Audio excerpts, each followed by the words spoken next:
Good morning friends. Today we are operating an interesting case of the knee ligament injury.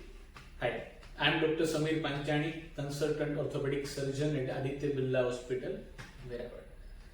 I am operating this case of 25-year-old young male patient who is very active in sports. He got his left knee injured while playing the badminton. He was diagnosed in MRI as a ACL ligament injury with lateral meniscus injury. We have planned surgery, all arthroscopic, ACL reconstruction surgery with meniscus repair surgery. This surgery we are doing is all arthroscopic.